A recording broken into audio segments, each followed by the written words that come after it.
여호와께서 모세에게 말씀하여 이르시되 사람을 보내어 내가 이스라엘 자손에게 주는 가나안 땅을 정탐하게 하되 그들의 조상의 가문 각 지파 중에서 지휘관 된 자 한 사람씩 보내라. 모세가 여호와의 명령을 따라 바란 광야에서 그들을 보냈으니 그들은 다 이스라엘 자손에 수령된 사람이라. 그들의 이름은 이러하니라. 루벤 지파에서는 사쿠리의 아들 삼무아요, 시므온 지파에서는 호리의 아들 사바시요, 유다 지파에서는 여분네의 아들 갈렙이요, 이사갈 지파에서는 요셉의 아들 이갈이요, 에브라임 지파에서는 눈의 아들 호세아요, 베냐민 지파에서는 라브의 아들 발디요, 스불론 지파에서는 소디의 아들 갓디엘이요, 요셉 지파 곧 므낫세 지파에서는 수시의 아들 갓디요, 단 지파에서는 그말리의 아들 암미엘이요, 아셀 지파에서는 미가엘의 아들 수두리요, 납달리 지파에서는 웁시의 아들 나비요, 갓 지파에서는 마기의 아들 구엘이니 이는 모세가 땅을 정탐하러 보낸 자들의 이름이라. 모세가 눈의 아들 호세아를 여호수아라 불렀더라. 모세가 가나안 땅을 정탐하러 그들을 보내며 이르되 너희는 네겝길로 행하여 산지로 올라가서 그 땅이 어떠한지 정탐하라. 곧 그 땅 거민이 강한지 약한지 많은지 적은지와 그들이 사는 땅이 좋은지 나쁜지와 사는 성읍이 진영인지 산성인지와 토지가 비옥한지 메마른지 나무가 있는지 없는지를 탐지하라. 담대하라. 또 그 땅의 실과를 가져오라. 하니 그때는 포도가 처음 익을 즈음이었더라. 이에 그들이 올라가서 땅을 정탐하되 신광야에서부터 하맛 어기 르홉에 이르렀고 또 네겝으로 올라가서 헤브론에 이르렀으니 헤브론은 애굽 소안보다 7년 전에 세운 곳이라. 그곳에 아낙 자손 아히만과 세세와 달메가 있었더라. 또 에스골 골짜기에 이르러 거기서 포도송이가 달린 가지를 베어 둘이 막대기에 꿰어 매고 또 석류와 무화과를 따니라. 이스라엘 자손이 거기서 포도를 베었으므로 그곳을 에스골 골짜기라 불렀더라. 할렐루야. 오늘 사랑하는 우리 모든 성도님들이 하나님의 마음에 합한 자로 삶을 살아가시기를 주님의 이름으로 축복합니다. 오늘은 리더의 역할과 그리고 신앙의 태도에 대해서 같이 말씀을 나누어 보려고 합니다. 우리는 각자 가족, 일터, 교회 그리고 사회에서 각기 다른 자리에서 리더의 역할을 감당하고 있습니다. 그렇다면 믿음을 가진 리더는 어떤 모습이어야 할까요? 오늘 우리가 읽은 말씀은 하나님께서 이스라엘 백성들에게 가나안 땅을 정탐하라 명하시는 말씀이 담겨져 있습니다. 여기에서 어떤 분들은 한 가지 조금 의문을 가지실 수도 있는데요. 왜냐하면 신명기 말씀에서는 하나님께서 명령하신 것이 아니라 백성들이 스스로 정탐할 것을 요청한 것으로 나타나 있기 때문입니다. 신명기 1장 21절에서 23절까지의 말씀을 제가 읽도록 하겠습니다. 너희 하나님 여호와께서 이 땅을 너희 앞에 두셨은즉 너희 조상의 하나님 여호와께서 너희에게 이르신 대로 올라가서 차지하라. 두려워하지 말라, 주저하지 말라 한즉 너희가 다 내 앞으로 나와 말하기를 우리가 사람을 우리보다 먼저 보내어 우리를 위하여 그 땅을 정탐하고 어느 길로 올라가야 할 것과 어느 성읍으로 들어가야 할 것을 우리에게 알리게 하자 하기에 내가 그 말을 좋게 여겨 너희 중 각 지파에서 한 사람씩 12를 택하매. 이스라엘 백성들이 가나안 땅에 들어가기 전 두려워하여서 먼저 사람을 보내어 그 땅을 정탐하고자 제안하는 것을 볼 수 있습니다.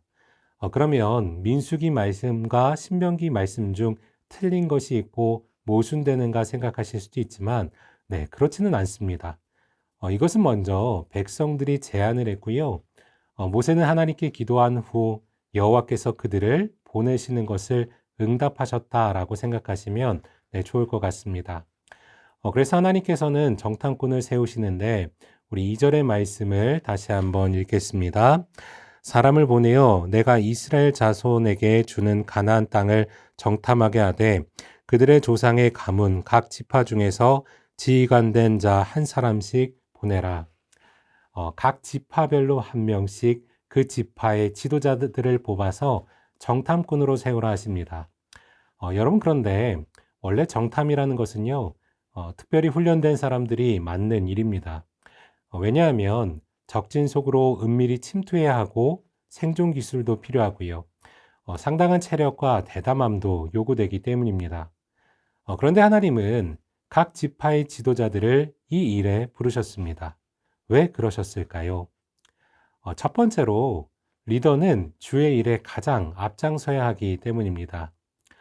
말씀드렸듯이 정탐을 다녀오는 것은 굉장한 위험을 감수해야 했습니다. 어쩌면 적으로부터 발각될 경우 목숨까지 내놓을 그러한 각오까지 있어야 합니다. 그런데 지도자는 그러한 위험 가운데에서도요, 주의 일을 감당하고 앞장서야 하기 때문에 하나님께서는 그들을 부르셨던 것입니다. 지도자로서 단순히 명령을 하고 나서지 않는 것이 아니라 먼저 솔선수범하며 백성들을 독려하고 본을 보이길 원하셨던 것입니다. 특히 우리가 갈렙이라는 인물에 주목해 보았으면 하는데, 갈렙은 여호수아와 함께 후에 긍정적인 보고를 했고 나중에 가나안 땅에 결국 들어갔습니다. 그리고 가나안 땅을 정복하게 된 공로를 인정받아서 먼저 땅을 선택할 수 있는 권리를 받게 되는데, 여러분 갈렙이 어떤 땅을 요청하는지 아십니까? 우리 여호수아 14장 10절에서 12절의 말씀을 제가 읽겠습니다. 이제 보소서, 여호와께서 이 말씀을 모세에게 이르신 때로부터 이스라엘이 광야에서 방황한 이 45년 동안을 여호와께서 말씀하신 대로 나를 생존하게 하셨나이다. 오늘 내가 85세로 돼 모세가 나를 보냈던 날과 같이 오늘도 내가 여전히 강건하니 내 힘이 그때나 지금이나 같아서 싸움에나 출입에 감당할 수 있으니 그날에 여호와께서 말씀하신 이 산지를 지금 내게 주소서. 당신도 그날에 들으셨거니와 그곳에는 아낙 사람이 있고 그 성읍들은 크고 견고할지라도 여호와께서 나와 함께 하시면 내가 여호와께서 말씀하신 대로 그들을 쫓아내리이다 하니. 여러분 이스라엘에서도요, 산지 지형이 아닌 곡창지대가 있었습니다. 그러면 땅을 먼저 분배받을 권리가 있을 때 당연히 어떤 땅을 골라야겠습니까? 네, 곡창지대로 살아가기 좋은 땅을 골라야 하죠. 그러나 갈렙은 어떤 땅을 분배해달라고 요청하냐면 이 산지를 내게 주소서라고 부탁합니다. 이곳은 헤브론 산지를 의미하는데 헤브론 산지는 아직 전쟁이 그치지 않은 땅으로서 아낙 자손과 계속해서 전쟁을 해야 했고 지리적으로도 좋은 땅이 결코 아니었습니다. 그럼에도 갈렙이 이곳을 요청한 것은 리더자로서 주의 일에 가장 앞장서기 위하여 헤브론을 분배해달라고 요청한 것입니다. 하나님께서 원하시는 리더는 바로 이러한 사람이어야 한다는 것입니다. 그 길이 험난할 수도 위험할 수도 있지만 주의 일이라면 앞장서서 나설 수 있는 리더를 원하셨던 것입니다. 그리하여 지금의 지파의 지도자들을 뽑아서 정탐꾼으로 삼으셨던 거죠. 둘째로 리더는 하나님의 뜻을 백성들에게 온전히 전달하기 위해서 부르심을 받았습니다. 여러분 하나님과 모세가 각 지파의 지도자를 정탐꾼으로 뽑아서 가나안 땅으로 보냈을 때 어떠한 마음이셨을까요? 아마도 하나님께서는 그들을 인도해 내시고 가나안 땅으로 보내신 뜻을 지파의 수장들이 먼저 잘 깨닫고 그리고 정탐하여서 각 지파별 백성들을 독려하기 원하셨겠지요. 왜냐하면 리더는 말의 권위가 대단히 크기 때문에 그렇게 세우신 지도자를 통해서 하나님의 뜻을 전달하고자 하셨을 것입니다. 문제는 세워진 정탐꾼들은 리더로서 주의 일에 가장 앞장서기는 했으나, 그래서 정탐꾼이 되었으나 하나님의 뜻을 잘 알지는 못했습니다. 그러니까 하나님의 뜻과는 전혀 다르게 자신들이 판단하기에는 가나안 땅을 정복할 수 없을 것이라는 그러한 부정적인 보고를 백성들에게 전했던 것입니다. 간혹 교회 사역을 하다 보면 어떤 분들은 자신의 생각과 그리고 하나님의 뜻을 잘 구별하지 못하시는 경우가 있습니다. 심지어는 자신의 생각을 마치 하나님의 뜻으로 착각까지 하시기도 합니다. 내가 원하는 것이면서 마치 이것이 하나님이 원하시는 뜻이라 생각하며 그렇게 행동하시는 거죠. 특히나 리더의 자리에 있는 분들이 이러한 행동을 조심해야 하는데 리더는 그러한 마음을 품는다라면 교회는 굉장히 큰 혼란을 겪게 될 수밖에 없습니다. 왜냐하면 리더는 그만큼 영향력이 있기 때문입니다. 그러므로 리더들이 더욱 신중해야 할 것은 내 생각과 그리고 하나님의 뜻을 구별하는 것입니다. 그리고 나의 생각을 내려놓고 하나님의 뜻을 온전히 따르고 또한 전할 수 있는 그러한 믿음이 있어야 합니다. 그런데 지금 10명의 정탐꾼들은 그러하지 못했습니다. 하나님께서는 그들을 세우셨으며 보내시고 그리고 보게 하셨는데 그들은 자신들의 생각이 더 커서 하나님의 뜻을 발견하지 못하고 부정적인 보고를 백성들 앞에 꺼내놓게 됩니다. 결국에는 이것이 어떠한 여파를 가져오게 됩니까? 네, 백성들이 동요하고요. 하나님을 원망하게 만들어 버립니다. 그리고 이러한 죄로 말미암아 이스라엘은 결국 40년이란 시간 동안 광야에서 배회하게 되는 그러한 인고의 시간을 보내게 됩니다. 사랑하는 여러분, 오늘 말씀을 통해 우리는 리더로서의 책임과 사명 그리고 믿음의 태도에 대해서 다시 한번 돌아보았습니다. 하나님께서는 우리 각자에게 리더로서의 역할을 부여하셨습니다. 비록 그 역할이 각기 다를지라도 하나님께서 주신 사명을 감당하는 데에는 언제나 헌신과 그리고 순종이 요구됩니다. 그러므로 우리는 갈렙과 여호수아처럼 하나님을 신뢰하며 맡겨진 일을 온전히 감당하는 리더가 되어야 합니다. 설령 그 길이 험난하고 위험해 보일지라도 하나님의 지혜와 인도하심을 의지하며 담대히 나아갈 수 있어야 합니다.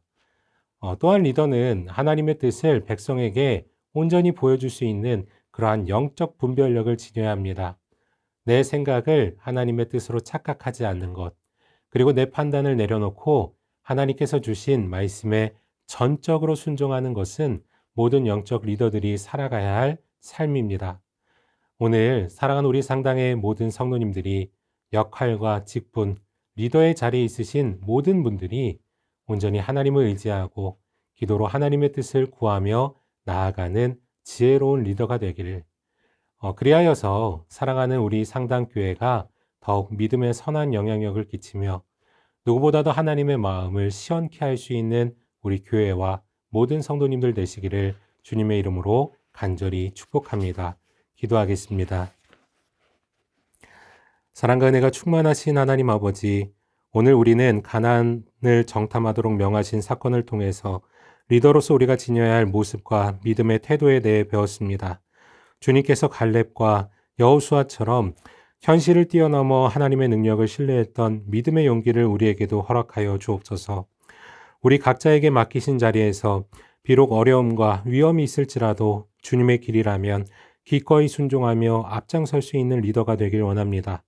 우리의 생각과 판단을 내려놓고 주님의 뜻을 먼저 구하며 주님의 음성에 귀 기울이는 겸손함을 더하여 주옵소서.